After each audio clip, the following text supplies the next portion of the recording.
To no one's surprise, following their earlier intransigence, NATO diplomats yesterday walked out of the Malta Peace Conference.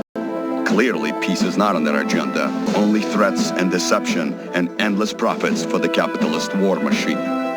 But our brave comrades in the armed forces will not be intimidated. They stand vigilant along the German border, their resolve unquenchable, ready to deliver... It was inevitable. Our massive preparations had gone on far too long for us to simply stand down. We were like a coiled spring, ready to throw ourselves into the fray.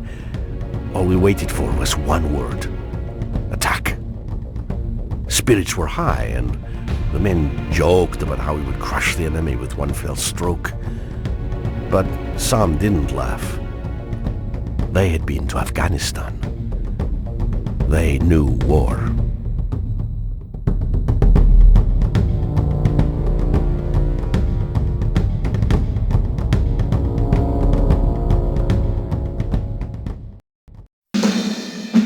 As the Red Army continues to sweep through Europe, NATO is reeling.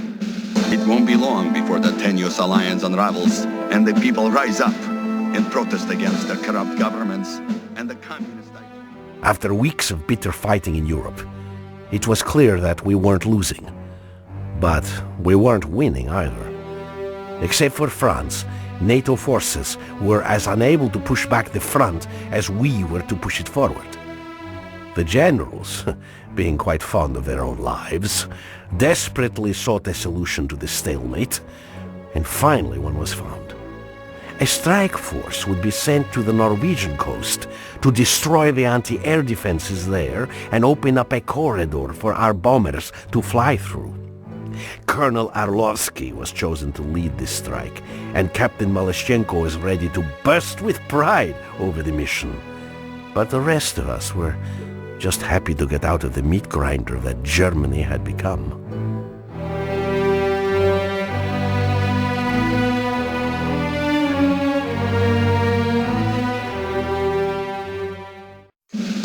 Yesterday, the Southern Factory Collectives reported production levels far exceeding the quota set for the period. The General Secretary conveyed his heartfelt pride to be the leader of such an industrious people. Yesterday also brought news of a minor skirmish involving NATO infiltrators. They were swiftly hunted down by our... We were still in Norway when we heard the news.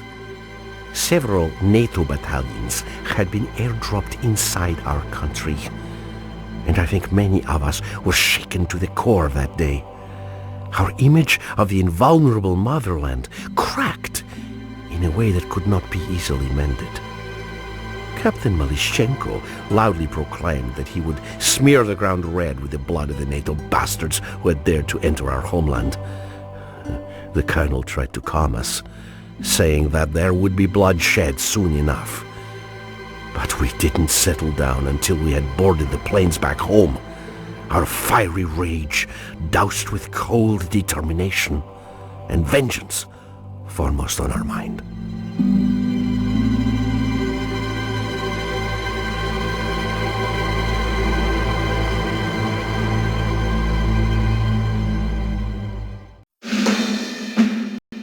In America itself, our valiant forces are making excellent progress. The front is expanded daily as city after city falls into our hands. Everywhere our troops are met by cheating citizens happy to be liberated from the yoke of their oppressive government. Already the American proletariat is joining us in spontaneous... The initial landing went well, and within a few days we had Seattle secured and several regiments moving out into the surrounding countryside. It felt great to finally roam free after having spent weeks inside the cramped container ships. The Americans soon rallied their forces, though, and we began to encounter pockets of heavy resistance. After a pitched fight, they would melt back into the countryside, leaving us to count our dead and wounded. It didn't take long before the strain and frustration of being in a hostile country so far from home began to show on some of the men.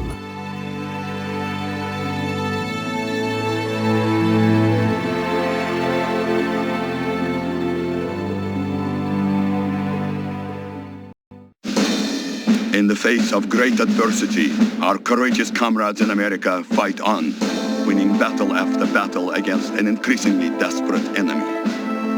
Our troops now occupy most of the American West Coast and soon will have complete victory. Nobody had counted on the American civilians putting up such resistance. Everywhere we went, we were greeted with bullets.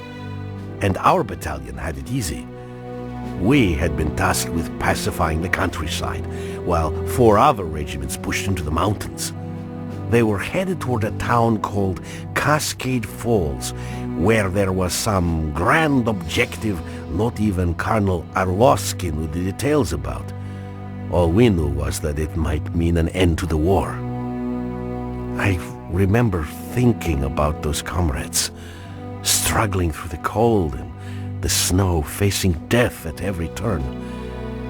And I was ashamed, for I was happy that I wasn't with them.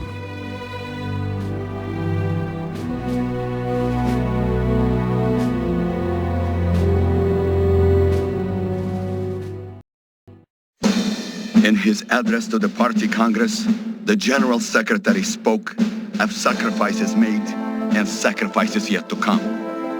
But he emphasized that there is no doubt that we are winning this war and that the end is in sight. It was a rout. Our scattered forces headed for Seattle, and the relief we hoped we would find there.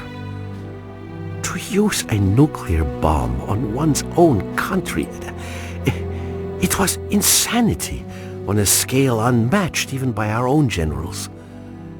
It also destroyed what dreams we had left of ever achieving victory in America. If it hadn't been for the Colonel, we wouldn't have known about Cascade Falls at all. Based on the communiques from Moscow, all was as fine as could be. And now that the Chinese had declared themselves our allies, victory was supposedly within reach. Again. But we knew better.